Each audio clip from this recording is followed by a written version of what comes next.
Hey, everybody, welcome to Sunday Service. Today is January 30th, 2022. And tonight we are going to talk about how to take over payments via subject to. This is a really quick answer. In fact, I could probably answer this in 3 minutes and satisfy most people, but we're going to go longer. We're going to make sure that it's deep dove into, and we answer the question for people of how to actually take over payments subject to, so that we can get past this topic, never talk about it again, and go on to other topics that actually are super, super important. Tonight on our episode of Sunday Service, we will be giving away an iPhone. Cody doesn't know this, but I'm taking it out of his paycheck. And we're going to be giving one lucky person an iPhone tonight at the end of the show. I had this compelling feeling when Jamari sold us this deal in Atlanta recently, and he's a Green Bubble Gang. And I'm like, yo, dude, I can't be doing deals with the Green Bubble Gang. I can't voice memo you. He's like, oh, well, it's Android users. Their answer for everything is like, well, there's an app for that. Just download the app and then you can do it. I'm like, bro, I ain't going to buy a phone to download an app to do something that other phone does just normal. So let's freaking get you an iPhone. So I'm buying him an iPhone on top of the assignment fee he's getting. And in the same thought process, I go, you know what? Cody and I have had such a good run with Sunday Service. Let's give away an iPhone to our users tonight, our audience tonight. And we're not talking about one of them old iPhones. We're talking about the brand new iPhone 13. Okay, so we'll be talking about that at the end of the show. There's Jamari. He knows I'm talking a little trash about that Green Bubble Gang. Robin Hurt says, what? An iPhone giveaway? She's an Android user. Ingrid, I teased her about being an Android user for so long. She went out and bought an iPhone. So she's like, why didn't I wait for this? So tonight, guys, we're going to talk about how to create or how to take over subject to payments. I'd say for 20, 30 minutes, and then we'll open it up to some good Q&A, talk about some things that Cody and I are working on. Cody, if somebody asks you right now, how do you physically make the payments on a subject to deal, what is a couple of different ways you could do that? Okay.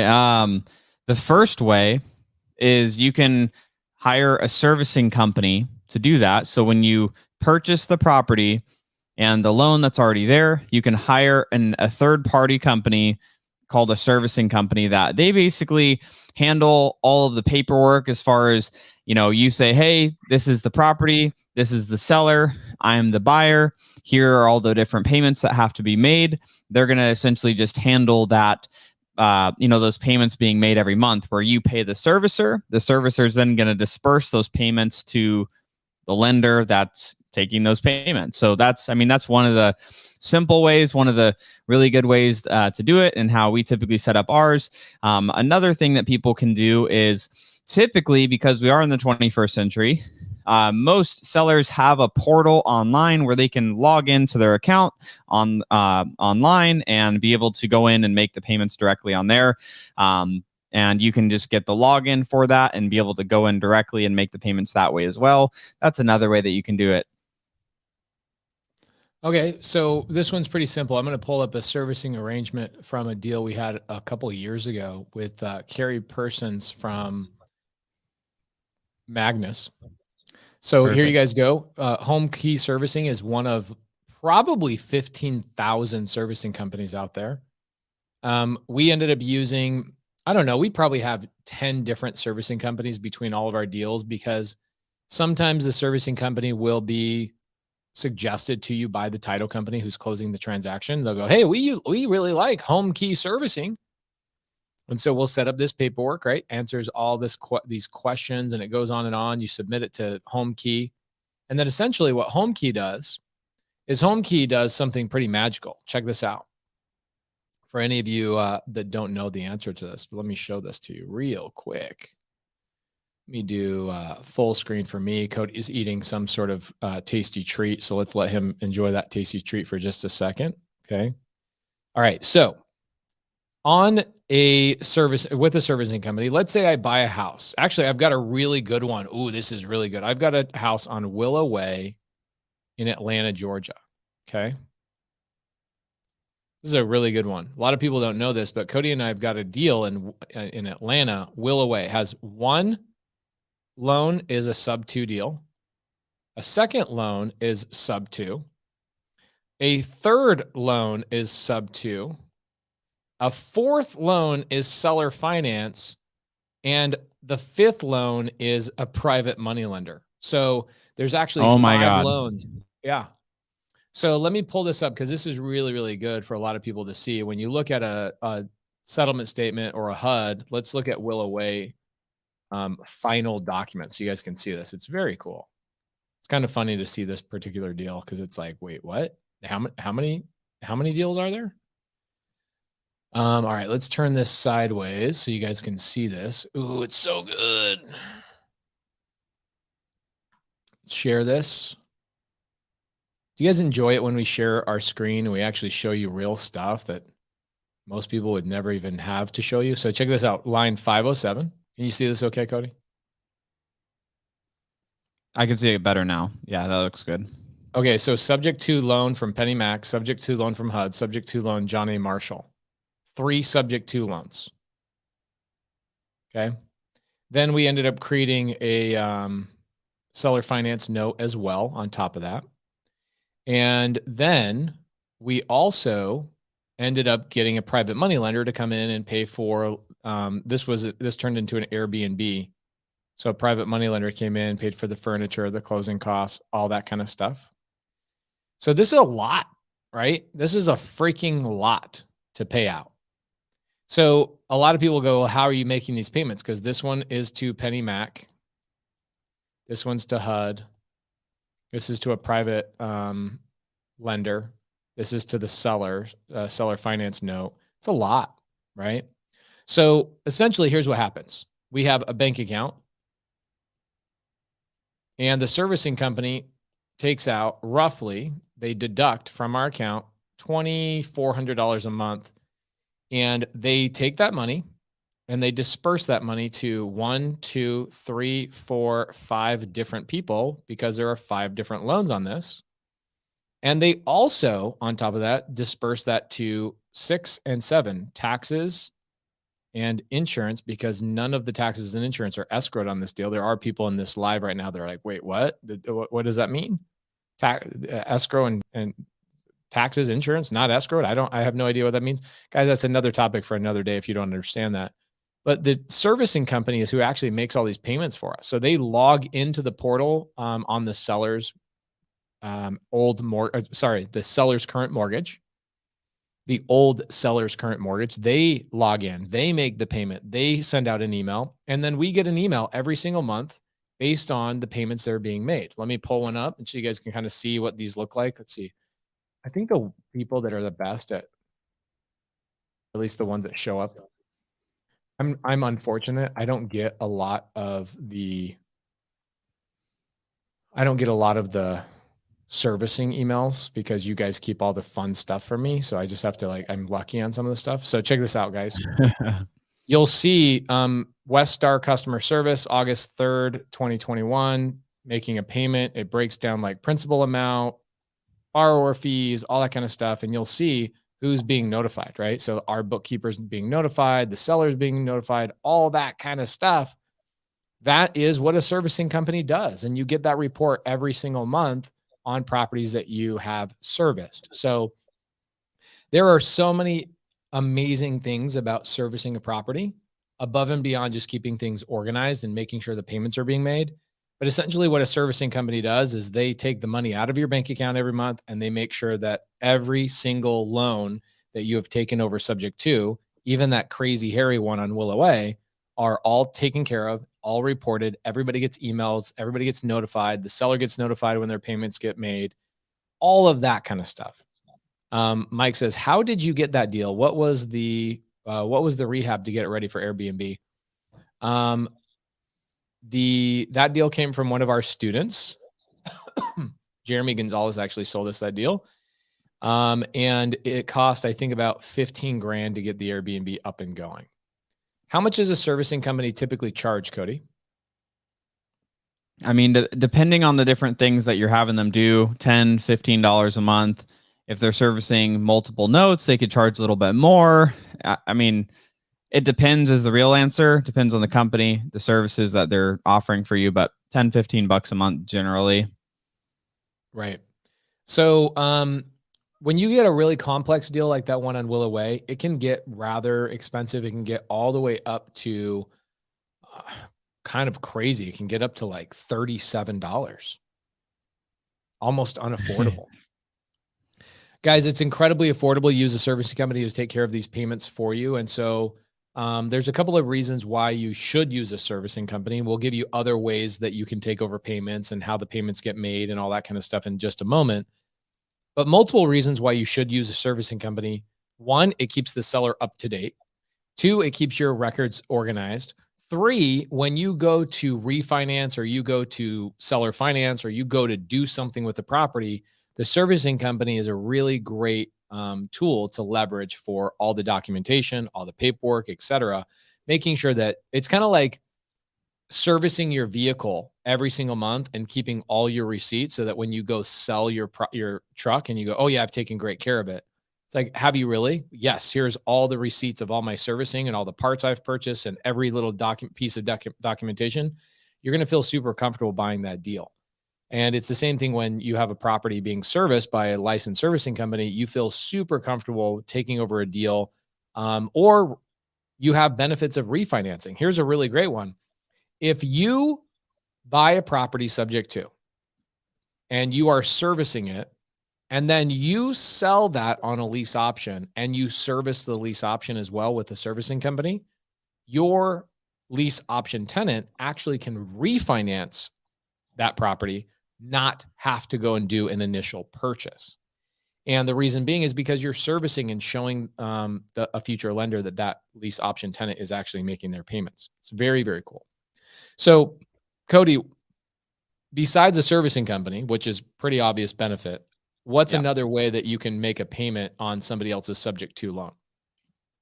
I mean, the times that we haven't serviced the property for one reason or another, being able to just get their online portal, because like I was saying earlier, for those of you that are, just hopped on, most mortgage companies are going to provide some sort of online portal where you're going to be able to log in there, be able to change who's making the payments directly on there.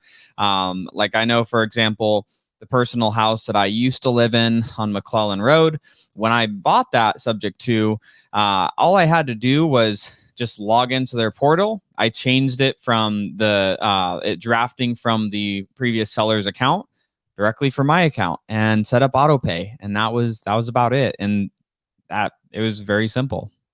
Yeah. Medium Wave Dave, good friend of ours, says, so you can essentially season your lease option tenant to qualify for a refinance to cash you out instead of applying for a purchase mortgage. That is correct. Now, that's a whole nother conversation, Dave. Do you think I really want to allow my tenant to have servicing? No, because I'm a shrewd real estate investor. I want to make it as legal and awesome as possible for the lease option tenant to go and buy that property from us at some point, but we're not going to assist them. Do you know how good that microphone is, bro? We could not hear you sneeze. I muted myself. Oh, I was like, dang it. That microphone is so amazing. So the lease option tenant, I don't want to assist them in trying to buy the property from us. That's their responsibility. So I don't necessarily want the tenant to have that, but there have been tenants in the past that go, can I have my lease option payments go against my credit to improve my credit? And the answer is yes. As long as you have it serviced through a servicing company that will report it that way, the answer is yes, you can. Sam Singh says his mic is notoriously bad. I have heard stories. Okay, so Xavier says, newly licensed broker in Yamhill County, Oregon, would love to team up with Sub-2 student. Nothing but time to be a sponge for knowledge and willing to provide value in any way. We got a lot of students in the Oregon area, so look out for them. Carolina and Stephen Allen are there. Munif says, you don't want the tenant to have equitable interest. That is correct. We don't want the tenant to have such an easy time to buy. Every time we did a lease option, I now look back and I'm like, why did we do that? At the time, we thought it was smart. How much money do you think we lost on our lease options? We made a ton of money, but how much did we leave on the table? I mean, hundreds of thousands. Yeah. I mean, probably close to $1 million at this point. I'm just thankful that one of our lease options that we would have had like $200,000 in equity loss, they're actually not going to buy it and they're going to be moving out, which is great. Ooh, which one? Let me guess. Maui. No, it was Colorado. Oh, that was we sold that on a lease option? Yeah. This is why you don't sell on lease options anymore. We just don't. I mean, we had so many people execute on our lease options. It's ridiculous. Colorado, that was a $200. We would have left $200,000 on the table if they had executed that option. Yeah. Do you know why they are not executing their option? Well, it's the second time within the last like 8 months, 9 months since we had to file an eviction like 9 months ago, and then they figured it out to stay, and then now this is the second time, and it's just like it's just not going to work out, so they're just going to be moving out. Wow. Family issues, family drama. So someone that was a provider left and can't help pay. So that sort of thing. How much did they give us on the lease option fee 3 years ago when we bought that? I think it was like $5 or $6 grand. So we got $5 or $6 grand as a lease option fee. Mm-hmm. They probably paid an elevated rent for that whole time frame, which was great. And then here we are 3 years later. They're not executing the option. We've made $200,000 above and beyond. And this is the one that we're going to turn into a 2-building Airbnb. Yep. Cal says, Pace, you're a Gatorade guy. Yeah, I love Gatorade Zero. I don't know what it is, but the TV show, they give it to us all the time on set, and I just kind of got used to it. When is a lease option smart? I have a good answer for this one, Cody. Tell me if you think I'm wrong. When you're brand new and you're starting out and you need a little bit extra bump in cash, a lease option's a smart way to go just to get you hobbling and getting you moving forward in the game. But past that, I would suggest never do a lease option. Yeah, no, I would agree. I mean, people can argue on a lease option that you're not doing as much maintenance because you're not having to take care of the repairs, because most of the time part of that option agreement is that the resident living in the property, they're going to be the one taking care of the repairs. So there is that benefit. But again, there's, if the market, as it continues to increase, obviously it can decrease, but as it continues to increase, you're leaving money on the table a lot of times. And like Pace was saying, that you typically are getting an option fee upfront. Generally, you're seeing option fees at $3 grand, $5 grand, $8 to $10 grand typically. So you can put that extra money in your pocket and just give you some more capital to be able to spend on marketing to go and get more deals. I mean, that's really the only reason I see those really making that much sense. Yeah, when you're first starting out, somebody asked a really good question. So Austin Klinger, when you're kind of starting out, there's a phraseology that I tell my students in sub 2. Here's the phraseology that I would follow if I was brand new in this business. Phase number 1 is if I'm just starting out in creative finance, the first thing I want to do is I want to wholesale my deals. Okay. So I want to wholesale, like Jamari the other day made $10,000 assigning a deal to us. And we paid retail. We literally paid retail for a deal in Atlanta, subject to. We broke this deal down, and we will break it down, give the address away at some point in the future. And Jamari is not a sub 2 student. He's just a wholesaler that has never done a sub 2 deal before. And he goes and knocks on this seller's house in Atlanta and gives me the lead. I lock up the lady in a contract, and I'm paying him $10,000 and an iPhone. Because I never want to text him in a green bubble text message ever again. And I plan on doing a lot of deals with Jamari. So when you first start out, you can wholesale sub 2 and wholesale seller finance opportunities. A lot of people don't pay attention to that. They think, oh, I'm doing creative finance, I have to buy the properties. Nope, you don't. I have more students assigning wholesale, or I have more students wholesaling sub 2 and seller finance than are taking them down, because it takes 3 to 6 to 9 months to start building capital to go out and do that, or even the reputation to raise capital. So you start out by wholesaling and assigning subject to and seller finance deals. The next thing you want to do is you want to start wrapping a couple of deals, or you buy them subject to and you sell them on seller finance. And the reason why you want to do this is because on a wrap situation, your buyer will typically bring a large enough down payment to the table to cover your down payment to get into the deal. It's another conversation for another day. It probably went over most people's heads. And then lease options. As you decide, I am okay with managing properties, you then start going into management and doing lease options. 4, I would say that you're going to start doing some Airbnb because they cost a little bit more money to get them up and operational. And then number 5, I would say is long-term just rentals. They're boring, but this is where most of your wealth is going to be built right here is your Airbnbs, owning the properties, long-term rentals, Airbnbs. Those are where you're going to make all your wealth. I mean, we made in all of our businesses last year, we have a couple of really successful businesses. Most of our money and most of our wealth was grown from last year's appreciation on our existing properties we own. So at some point, the main thing that you really want to do is you want to just own property. That's how you become worth $100 million, $200 million, $300 million, $400 million. You're not going to get there by wholesaling. In fact, I'd be surprised if there's actually somebody that's in wholesale, just wholesale, that actually has a net worth of $1 million. I'd be surprised. Like I'd be blown away actually. Terry says, is your stream blurry? Is that on my end? Don't worry, Terry. We're going to be giving away an iPhone tonight. Your Android is probably just has something going on, or maybe it's just a standard Android. I'm not quite sure. Is it smart to own a servicing company? Will you buy one? Yeah, Cody and I are currently working on that right now. We have a great relationship with somebody that we're collaborating with. So many good things that we've got working on behind the scenes. Yes, we plan on owning a nationwide servicing company at some point in the next 12 to 18 months.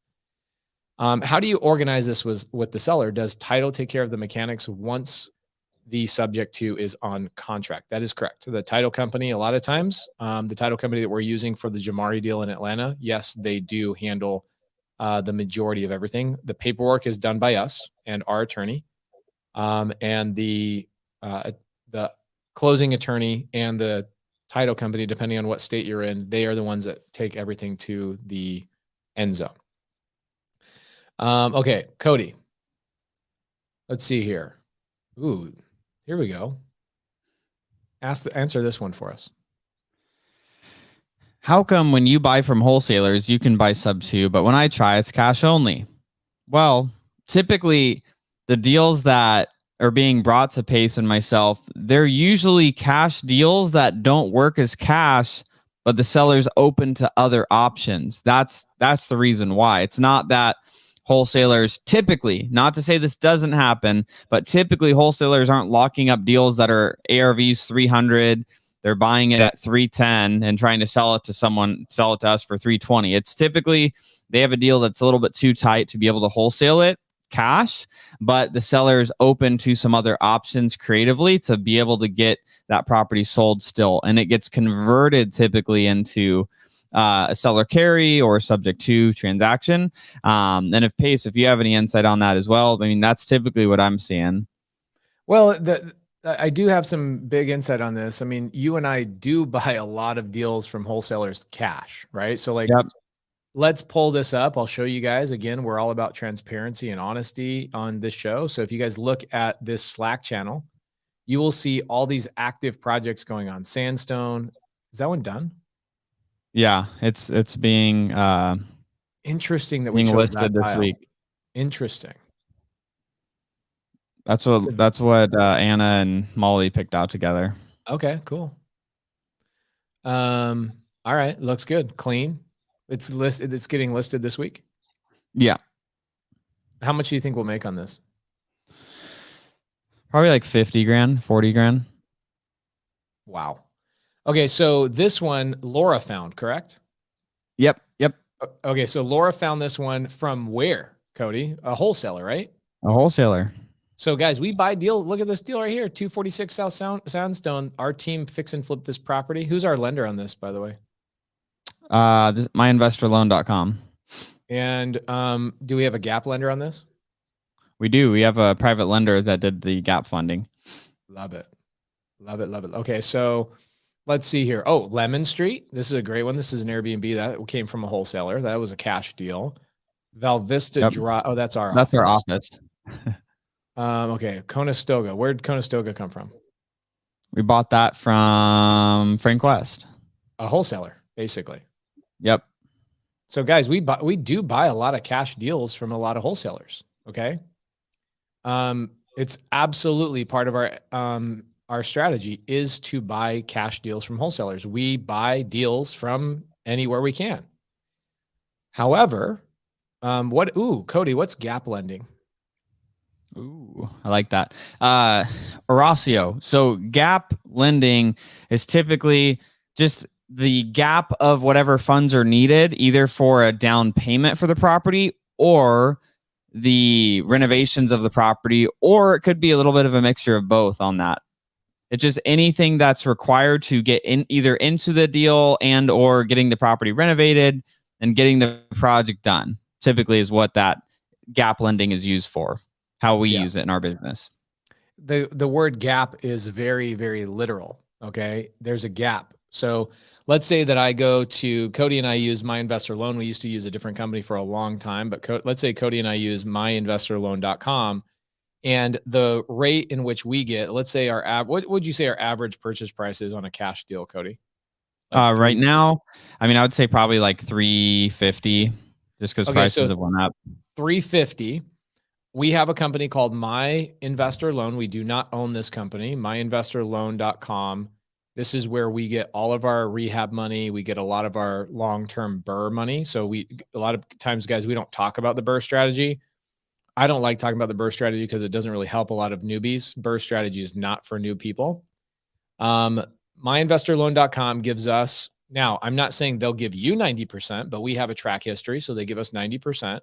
So how much money is 90% of $350,000, Cody? Well, $335,000 is the 10%. So, okay. Oh, look at you. What are you, super smart? So My Investor Loan will give us $315,000. Perfect. So we can get $315,000 as a loan from myinvestorloan.com. Okay. And they're typically, I don't know where we're at. We're 9 to 10%, somewhere in there for that money. Well, guess what, Horacio? I'm missing $35,000. Plus, I'm missing my closing costs, let's say $5,000. So this gap that I'm missing, we go and get a secondary lender. And typically this is a private money lender that's an individual. Okay, so that private money lender will give us $40,000 on this deal to fill in the gap so that we truly buy this deal with no money out of pocket. Okay. A lot of people don't realize, but we truly do buy a lot of deals. Actually, all of our deals are no money out of our pocket. Are we funding really any of our own deals right now? I mean, occasionally just you or I will just lend on them just to park some of our personal cash and get a return on it. But generally outside of that, no. Okay, cool. So that's what a gap lender is. That's a great question. Here's a good question. Anthony Sellers. So would the wholesaler set up the creative terms, or who structures the creative side? So Anthony, we're going to be bringing on Jamari, who is out of Atlanta. Just did a deal with him out of Atlanta. I prefer you to never structure my seller finance and subject to deals. I just want your dead leads. And it's the same thing with the sub 2 students that are in the side chat. If you're a wholesaler, don't join the sub 2 mentorship.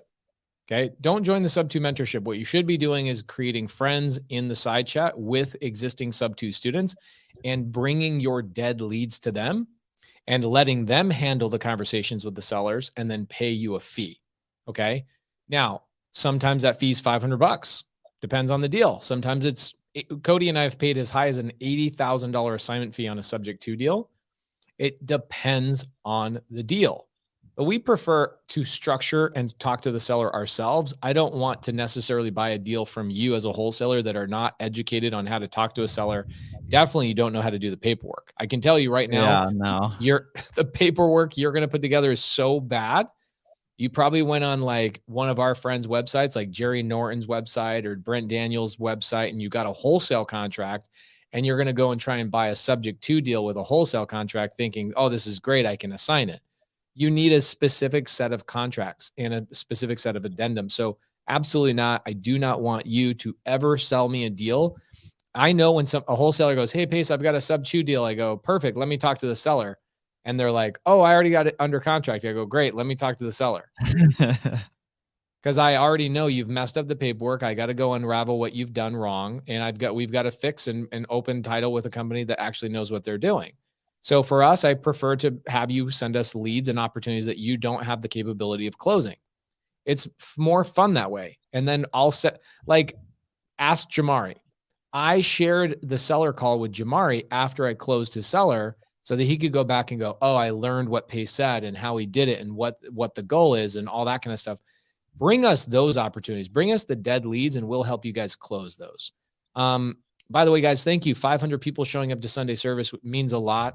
We're going to go an hour tonight. And then at the top of the hour in 29 minutes, Cody and I are going to give away an iPhone to one lucky person in this group. And just stick around for that in 29 minutes. It'll be a fun time.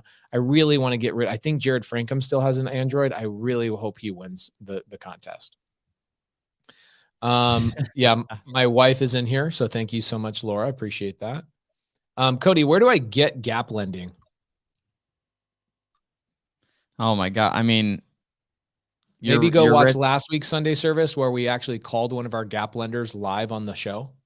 Yes, that's it. Give homework. We're not going to give you the answer. You got to go listen to last week's because we literally talk about specifically how we got funding, especially when we didn't have all of the connections immediately to go and just get lenders from, friends and family, but from people outside of your friends and family. Because I know most people are like, everyone I know doesn't have any money to lend me.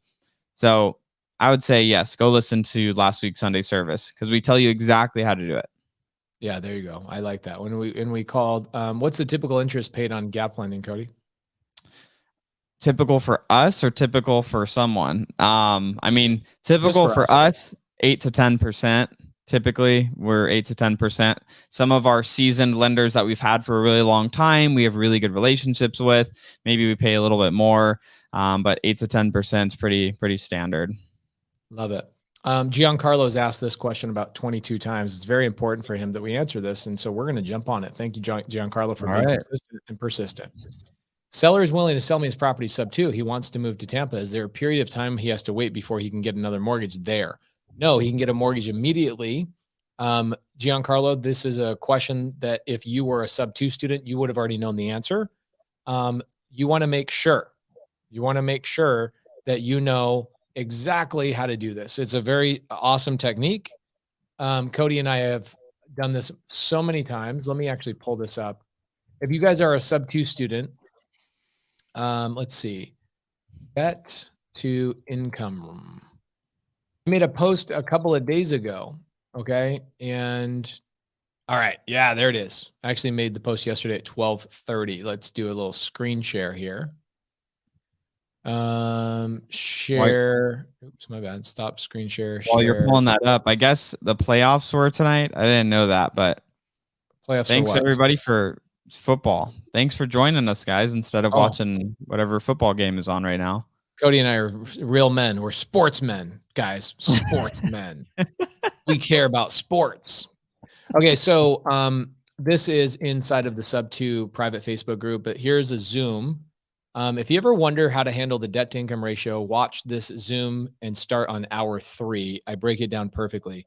Sub 2 paperwork and debt to income declaration. So you guys can see, I just posted that yesterday. If you are a sub 2 student and you need to know exactly how a seller can buy another house, even though you bought the house subject to, go in and watch that. It's a really perfect breakdown. Okay, cool. A lot of people are saying they're watching both. I'm about to win that iPhone tonight. I love it. Okay, cool. Let's get some questions. Kimberly Williams, Cody, this one's you. All right. So wait, if we buy a property sub 2, do we need a note between our company and the seller detailing how the payments will be made to their mortgage company. There are no equity payments to the seller. Do you need a note between our company and the seller detailing how the payments will be made? I mean, you don't need a note detailing how those payments are going to be made. Like if you're purchasing a property subject to, and you're not having a separate agreement to make them payments on the side, you just have your subject to paperwork where you're going to take that to your title company or attorney, depending on if you're a title or attorney state, and they're going to run all that paperwork. When you close on it, you're either going to have a servicing company make sure that that payment's being made. That's going to be your paperwork for the servicing. Or if you don't do servicing, then you're just going to get the login for that seller's mortgage portal, and you're going to go in there and make the payments directly on there. Hopefully that answered the question.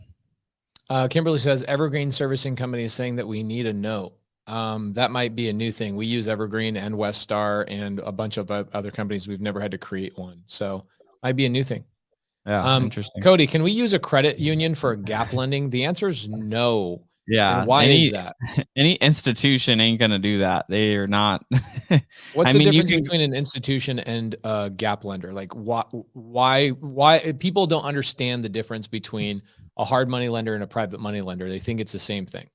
Yeah. So a credit union, a bank, any types of banks or anything like that, they're going to want to get security in your property and be first lien, which some of that probably just like made some brains melt. Like what the first lien? So basically, there's a piece of paper that is signed by you and whoever gave you the money. And that piece of paper is recorded at whatever county you live in saying, hey, we have an agreement that this fool owes me money. And until this money's paid off, this piece of paper says that they owe me money. And that's the lien essentially against the property. And so most institutions, most banks, they want that lien in first position, meaning they're the only lien there against that property. Gap lenders are like your rich uncle, if you have one, like your dentist, like your lawyer, or previous sellers that you've maybe bought their property cash and now they're in a windfall of cash and they're like, what do I do with this money? Those are where gap lenders typically come from, are going to be just other individuals where they're okay to lend that money, to you for that property. And it's usually smaller amounts, usually not covering like the full purchase of a property, but just, maybe renovation, maybe the down payment, things like that. Yeah. Here's Yara. Yara right here is one of our gap lenders. She was a gap lender of ours, and then she became a sub-2 student. And then all of a sudden, all of the sub-2 students started using her. So she no longer wants to lend money to Cody and I. She doesn't love us as much as she loves the sub-2 students. But Yara is a gap lender. She's an individual person that lends increments of money. She's not an institution. She doesn't have an office. She doesn't have a lending license. Doesn't have employees. She's just a human being with money in her pocket. Okay. Do you recommend sub-2 insurance for beginners? Absolutely not. We do not recommend sub-2 insurance. I've talked about this 100 different times. You can get sub-2 insurance if you're scared. If you're a scaredy cat, you can get sub-2 insurance. But Yara says, you don't love me anymore. What are you talking about? I just gave you a shout out, Yara. You didn't get... Yara, when was the last time you gave me a shout out on your podcast? What do you think about that? Sherry says, maybe I'll be a gap lender. It's a great idea. Mario Garcia, why would you not use money that you have for short-term financing and make that return on your parked money? Mario, I did a great YouTube video about this a couple months ago where I said people who use their own money have boring lives. And here's what I mean by that. You have no other opportunity except for a couple of fix and flips to put your money to work. I can make more money on my money than what I pay my lenders in their return. And the people who use their own cash and their own money for their deals means they have no opportunities other than what's directly in front of them to invest their money. Cody and I have multiple different opportunities to invest our money in other things that yield a greater return. So the question really should be, why would I ever use my own money to do any deals? You, as a beginner, you think that that's a smart thing to do. Let me save up my money, use my own money to do my own deals. But the challenge is your velocity of your money, the power, the growth of your money is now watered down by utilizing your own capital. Using somebody else's capital and paying them interest actually makes you less, or makes you way more money than if you use your own capital. Isn't that a weird paradigm shift that you have to like get, Cody? Oh yeah, definitely. And the thing is too, it's not to say, Mario, that we never do it. Like if we're in between something that we're waiting on, or say, for example, we have $100,000 that we're going to be investing into something that's 3 or 4 months down the road, and it's already earmarked to be invested in that, we can go park that 100 grand in like a short-term deal that we're doing internally, just as we're waiting to place that money into the investment that we're going to be putting it into.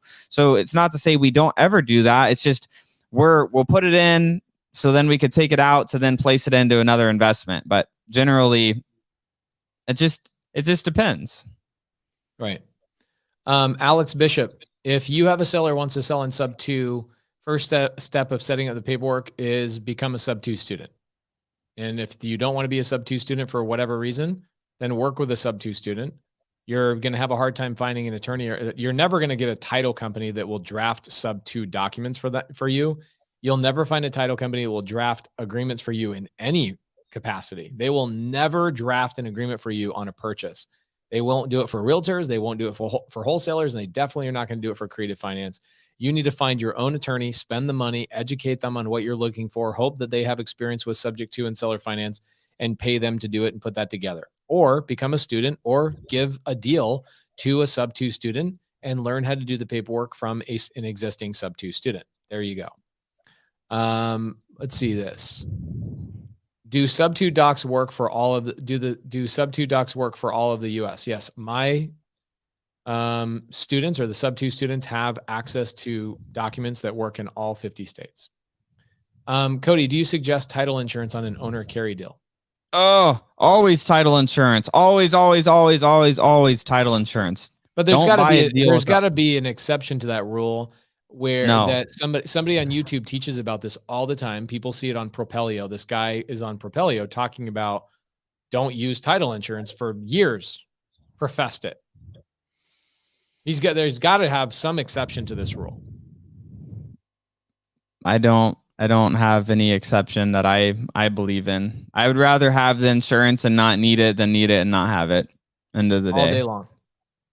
Yeah, it's like you don't need car insurance. You don't need it until you get pulled over by a cop or until you get in a car accident. So yeah, you don't need it. You don't need health insurance until the government makes you get it, or you get, a horrible condition. But hey, what would you ever use your own money for? I don't know. Maybe buying a title company, maybe investing in other businesses, right? Yeah. I mean, there's a lot of other alternatives. I mean, we do buy some cryptocurrencies for, to hold that, being able to, like Pace was saying, buy title companies, being able to put that capital into other businesses that we're growing. Because we don't take on debt and equity partners and other companies that we're growing. We self-fund that stuff. So where do those funds come from? Our biggest company has 0 funding partners. We've funded everything ourselves. Yep. I never really verbalized that out loud, but that's pretty impressive that we did that. Yeah, it's interesting because, like I was telling you on Friday, Pace, that COO group that I just joined, and just kind of seeing and pondering through like a lot of the different companies that are there, like took on all of these rounds of funding and, giving away chunks of their companies, 10, 20, 30% of their companies, just have capital to be able to grow their business. So that's where we take our funds, is to keep equity in our other businesses. We've got a deal right now. Matthew H says, Pace, how do you take over payments of judgments against the property subject to? We've done that multiple times. Air conditioning liens. We have currently a deal in Arlington, Texas, where we're taking over a state tax lien, a judgment, a personal loan, and a mortgage, all subject to. There will be 4 liens that we take over, all subject to, in Arlington, Texas. It's very simple. You just email the title company and you tell them, I want to take over all those liens and judgments. And the title company goes, wait, you want to do what? You go, yeah, you heard me. Make it happen. And they go back to their underwriters and they go, can he do this? And the underwriter goes, yeah, technically, yeah, he can. Okay, great. I guess we're moving forward. Let's get it done. It's a lot more intricate than that, but it would take a lot longer to explain to you, but it's very simple. Okay. Is my wife in here? Have you been seeing my wife make comments? I saw way earlier on. I don't know if she's still in here. Bless her, and her freaking about to have a baby and any day. She's gangster, dude. She's gangster. Jessica Bateman said something about she had a conversation with somebody. I don't know what she was talking about. Anyway. Okay. So Jordan Outlaw. I hope that's your real last name. That would be so sick. If you're working with somebody in your area and they want to offload corporate credit to you, cash credentials, I'm reading that as cold caller. I don't know. Oh, they want to offload cold call to you with a 10% fee on any deal you bring. I am thinking about hiring a VA for this. Would you suggest otherwise? Jordan, I don't quite understand your question. Cody, do you understand it? I'm going to just take it as if they're going to cold call for you and then they want like 10% of the deal if they get you a deal. Yes, do that. I'm just interpreting it as that, just in case anyone else is like, should I have someone do that for me? Yes, do that if that's the question. Jared Frankham, super smart guy out of what part of Texas was he part of? I can't remember what part of Texas he was from. BFE at Texas. He just moved to North Carolina. He's in Charlotte. Super smart, sub-2 student and TTP student. He says title insurance is so freaking cheap. Why would anyone ever not get it? Cody, do you know why anybody would not get it? The same reason that people don't pay for other insurance. They just don't want to pay for it. Yeah. I mean, maybe that's not always why. Yeah. Not going to happen to us. You know, there's a handful of people that teach this on YouTube and they're wrong. They're 100% wrong. I'm very sorry, but they are wrong. Okay. So Eli Goodman is saying credit card. I don't know exactly what the question was. I got to go back up to that. Okay. Pace. Thank you for what you do. I just wholesaled my first house for $32,000. I met Will Prosper in the free group. He helped me through the whole process. I'm excited. I can pay for the mentorship. Perfect. Are you sure you want to join the mentorship? Maybe you just keep working with William Prosper. Are you sure? So you're saying that you can get help from people in the free group? Yes, you can. Wow. Closing costs. I don't know, man. Hopefully he comes back and gives us more context. Okay. Jason Daniel says, I'm a sub-2 student. My second week in, I'm already locking up a novation agreement. Amazing. Tasty. I get so many wholesalers. I tease Brent Daniels about this because he's like, shouldn't start with creative finance. You should start with wholesaling. And then I get a student, Dante Smith, that comes in the other day and goes, I've been trying to wholesale for months and months and months and months and months. I join your mentorship and 2 days later, I'm wholesaling a novation agreement. I go, do you even realize that the majority of wholesalers have no idea if you're even speaking English when you say I wholesaled a novation agreement? It's so foreign to them that that's even an opportunity. It's crazy. Janelle says, okay, well, he told me what the mentorship offers. I can join and work with him. Okay. All right. If you think that the mentorship's dope, then feel free for that. Where's the free group at? Jose Barrera. Cody, where's the free group at? Oh, shit. I mean, go on Facebook, type in Creative Finance with Pace Morby, and you'll find it. I'll post a link in the description though. Just hang tight a sec, guys, and I'll get a link posted in there. And if you're not in there, what are you doing? I mean, there's a lot of different Facebook groups for real estate on Facebook, but I don't think there's any group, and maybe I'm biased, but I don't think there's any free group that has as much value as this group does and as much engagement either. It's like freaking ghost towns in most of these other groups. Ooh, Cody, this is a good one. Kamahai and Tristan, some of our favorite people. Will you read this one for us? Yeah. I was just grabbing the link. So question is, will you go ahead? Go ahead. So will you turn down a really good deal, when the title company won't provide title insurance because there is a break in title? It depends. It depends what's that like what the situation is, honestly. I mean, I would try to bring it to another title company and see if someone else would insure it or if they would insure it. I would say no, I'd walk away from the deal. I would still just try to keep figuring out how to get them to fix it. Or I'd wholesale it to a wholesaler, to a stupider person. Yeah, there's that. You could do that I'd wholesale too. to a bigger idiot. Here's a good question. Partnerships. How do you and Cody decide who gets a property when you individually buy them versus how you decide on properties you buy together? First and foremost, we don't count each other's money. We're not little bitches. Secondly, I'm older than Cody, so I had income and revenue and all sorts of things. 13 years before Cody even had his driver's license, I was making money. Okay. So Cody and I have different lifestyles right now. Cody will become a billionaire in the next 10 years. There's no doubt about it in my mind. But a couple of years ago, I would tell Cody, hey, I want to go buy this property and we're partners. So I want to let you know, this is what I want to go do. And he says, I don't want to be part of that type of business strategy. Not interested. Hey, Cody, I want to go do mobile home parks. He goes, not interested right now, maybe in a year. So I bring the opportunity to Cody. He has the opportunity to turn it down. And then I go off and do my investment without Cody. And that's how easy it is. Same thing with Cody. Cody owns a handful of properties without me. Sometimes it's like, hey, I want to take this one for myself. In fact, Cody just bought another house for himself from our deal flow. And that's why you have a real estate business. You have a real estate business. So one of the partners in the business go, hey, I want that house. Right. And you can take the house. I think Matt just bought some ranch or something from, right? Yeah. Some Matt got his.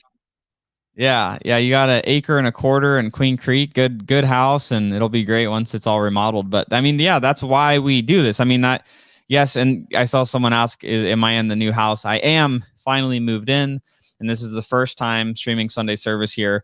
I will have a better background, but I just wanted to at least be on and be here. So, but yes, that's part of having the business. What kind of things have you guys been doing in that house over there? I mean, remodeling it or what? Like what stuff?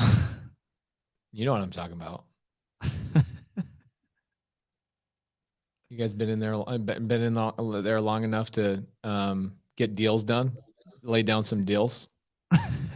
Always laying down deals. Okay, so I want to give away an iPhone tonight, and we have 7 minutes until that happens. Okay, there's a lot of iPhone users in here that are like, I already have an iPhone. Give away something else. Give away an iPad. Give away something else. Eli Goodman, get your head out of the gutter, bro. It's where my head lives. What are you talking about? That's Pace's like modus operandi. What's the word? Motive. I don't know. Yeah, it's where his head's always at. That's There you go. Easy words. Okay, so Giancarlo says, Pace, your operating agreement was awesome. My partner and I sent me his. I had to break it to him that we were using yours. My attorney agreed as well. Well, Cody and I had an attorney draft our operating agreement. And let's see. For anybody that's a sub-2 student, let me put that in there so you guys can see. We just gave away how much do you think we've spent in our operating agreements over the years? I don't know. I mean, we spend at least 60 to 80 grand a year on attorney fees every year, just every year. So a good amount for sure. Okay, hold on. This one's a good one. Let me share this with you guys. I got a student that was like, hey, I'm partnering with somebody. I need an operating agreement. I was like, please make sure you have a dating period. Cody and I had a really good dating period. Do not partner until you had a successful dating period. And then I gave you guys a Zoom or a Dropbox link and a Loom. Look at me. Look at my ugly face. It was like 4 o'clock in the morning and I made but here's the Dropbox links for a partnership agreement. Really, Cody, do we have any partnership agreements or is it just operating agreements? I mean, we have buy-sell operating agreement. We don't have like a specific just like partnership agreement, but we just have our operating agreements and our buy-sell agreements together. Correct. So guys, operating agreements are partnership agreements, and you just got to make sure your operating agreement is straight up fire. Cody, Matt, and I use Sean St. Clair here locally to draft all of our documents. And if you are a sub-2 student, that one set of documents probably has cost $6,000, $7,000. We give that to you to cut your cost. Obviously, you're going to have to edit them and adjust them accordingly, but the framework is already built out for you. That alone, man, we've spent a lot of money on documents, tons of money. Yes. Okay. Let's see. Jordan Outlaw, sorry, I would get 10% of any deal. Okay, we're talking about something else. So, all right, Sam Singh, Cody Barton, what are we thinking? How do we give away an iPhone right now? Oh gosh, I feel like something. Here's what we're gonna do. I already know what we're gonna do. I want to have everybody take screenshots of their screen, and I want them to take, we're going to take a couple of minutes. We're going to answer some questions, and I'm going to randomly go through everybody that screenshots and post it on Instagram stories, Sunday service, whatever, tags Cody and myself. And you have to be following both of us on Instagram and YouTube, and we will check. Yes. Doritos, does Pace's attorney work with other sub-2 students too? Well, yeah, Doritos, Sean St. Clair is the attorney for the mentorship. He drafts all the documents. I mean, he's constantly drafting new documents for the sub-2 students. Yes, all the time. Pace definitely needs to be sponsored by Apple. Yes, that is true. Okay, so what I want to do is I'm going to randomly, in 3 minutes, I'm going to randomly go through my IG DMs. My IG DMs tell me who has tagged me and posted. I want you to tag Cody, tag Pace, and put in Sunday service, and we're going to randomly go through and select. I don't care if you're an iPhone user. If you're an iPhone user, take the iPhone, give it away to somebody in your local area. Give your old iPhone to a Droid user and keep the new one for yourself. Cody, are we doing another Zero to Hero this year? I think so. Yeah. Yeah, we want to do one. I think we're talking to Matt about March or April, and we're talking about, we were originally thinking February, but we had to change a few things up. I think we're going to end up doing it in March or April this year. We're going to make it a big one. We're going to call it Hometown Heroes, where we're going to show you guys how to go on appointments, do all the things, start from scratch, start from zero. It's going to be amazing. Zero to Hero last year was fire. By the way, I just bought that deal from Aaron Moore up in Utah, utilizing the Morby method that myinvestorloan.com got mad at me for touting. I mean, let's be honest, they're mad at me. We'll figure it out. Cody's like, oh my gosh, kill me. So that deal, where do you know where that lead came from? Aaron doing something. Driving for Deals. That last Driving for Deals challenge we had from a couple months ago, Zero to Hero season 2. People are still getting deals from that a couple months later. That's awesome. It's freaking dope. Freaking dope. Okay. I wonder if Cody knows the answer to this. Cody, can you wholesale a deal to Cody and I for exchange for any of our mentorships or our classes? Yes. I'm just going to say yes. The answer is hell no. If it's a good enough deal, I'll pay for it. Oh, I love that. That's good. Okay, cool. Any other interest-free creative strategies other than seller finance? Unless banks are giving out 0% money. Zero interest creative finance strategies other than seller finance.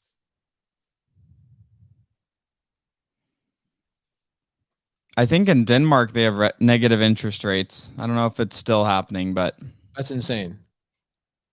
Are you serious? Yeah, I was hearing something about that. All right. When governments are printing money, interest rates get wonky.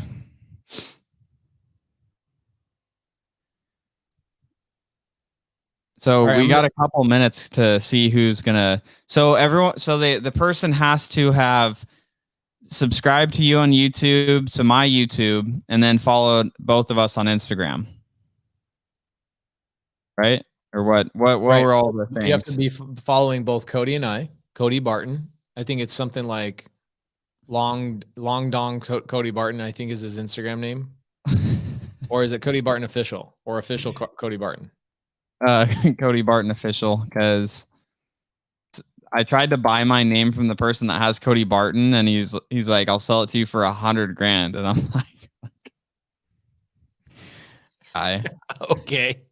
Freaking butthole. V Magnus says 0 to hero sub 2 version would be awesome. Yeah, we're currently doing that right now. Basically, the Lanza method on Saturdays with Doug Lanza. That's basically 0 to hero. You guys are going through weekend trainings with Uncle Lanza every other weekend. That's basically 0 to hero style. Cody, here you go. Here's a good question. Actually, let me answer this one real quick. Take it. It depends on the deal. There you go. The answer is we replace the insurance typically 30 days after the sub 2 deal has recorded to the new buyer, which would be us. We replace the insurance with a new insurance policy. Were you supposed to be coming to sub 2 in Baltimore, Maryland? What happened? I freaking love Baltimore, Maryland, but we just got busy with the TV show, unfortunately. Check this out. Medium Wave Dave, who just sent me an email saying he's going to hire like 2 more VAs here soon. He says 0 to hero season 1 was when I finally hired my first 2 virtual assistants. Shout out startvirtual.com. Then this is a shameless plug. Startvirtual.com, if you guys are looking for virtual assistants, is a company that's the company we use. That's who Medium Wave Dave uses. They're on unbelievable. Cole Black says, talk to us about the Morby method. Cole Black, I talked about the Morby method for 2.5 hours today. I did it in my private sub 2 mentorship this morning from 10 o'clock to 12:30. It was unbelievable. I had several hundred people show up to that. If you are a sub 2 student, go back and watch that recording. It's fire. All right. People keep asking us how we've met, or like, how did we end up working together? I feel like we have to do another Sunday service where we talk about the history of Sunday service again. I think that's a great idea. In fact, we could talk about that next week. Okay. We're past the time. You ready for me to choose somebody? Yes. All right. Send it. We got to see, because I got to see that I'm going to go check the channels and check on Instagram. Post a lot of people are probably watching on your YouTube, so I imagine if you're watching this on Pace's YouTube right now and you aren't subscribed to Pace's YouTube, you're like the person that goes into like an ice cream shop, doesn't buy any ice cream, but just eats all the samples and like walks out. Yes. Okay, here I go. I'm scrolling. I'm scrolling up and down, up and down. You guys can see this right now. Up and down, up and down, up and down. Okay. I am going to select Sam Singh. Sam Singh is the winner of the iPhone. We will be buying Sam Singh. You get to choose your own color. I'll let you even choose your own color. iPhone 13 Pro, whatever it is, bro. Probably going to end up costing us a good $1,200 for that iPhone. Sam Singh, you are the winner of the iPhone. Boom. There you go, dog. Hopefully that makes you happy. Actually, what's funny is I saw a bunch of people in the side chat saying, give it to Sam Singh because we're sick of his crappy Android bubbles. Sam Singh. He is following. He's following too. So just was checking. Love it. Love it. Love it. Sam Singh wants a Samsung 24K gold. Sam Singh, you send me a text message, bro. We'll get you set up. We'll send it. We'll order it. Jared Frankham says, Pace, do a second one. Jared, we are going to do a second one. Next week, what we're going to do is we're going to give away another iPhone. Okay. But we're going to come up with something different as a contest. Okay. What I want to make sure next week, you guys all show up. How should we give away an iPhone next week on Sunday service? Shit. I don't know. I feel like it's got to be, there has to be. How about the greatest, how about the stump? How we get somebody to stump us? No? I don't know. I feel like we have to hit a certain amount of people watching. I feel like we have to hit a certain amount of people watching. I got a good one. This one's great. All right. All right. Okay. This one's a great one. We have more. We have enough deals, dog.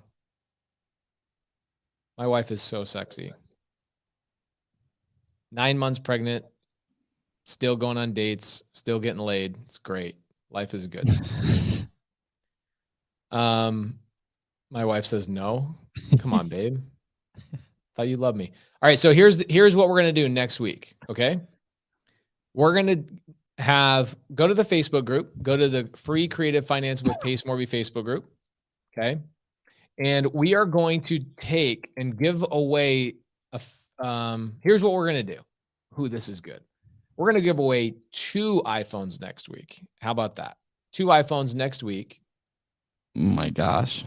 Cody's like, he doesn't know this is coming from his paycheck, but it is coming from his paycheck. So we're going to give away 2 iPhones next week.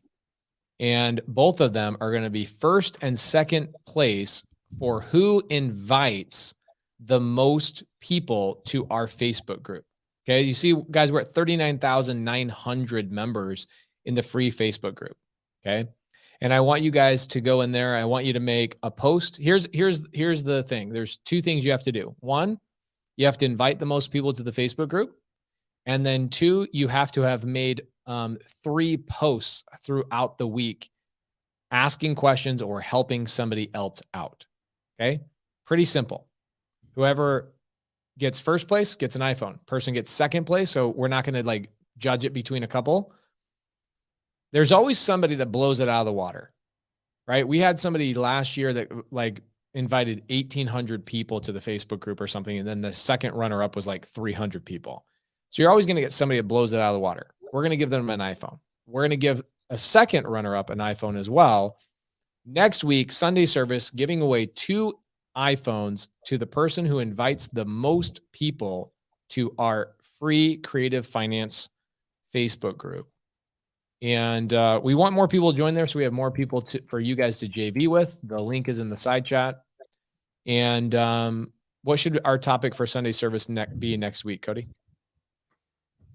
I mean, I definitely think we should talk about the history of Sunday service a little bit, because I feel like there's so many new people watching, and I'm like, well, you don't know that? How do you not know that stuff? I mean, some of that, but then transition into, I don't know.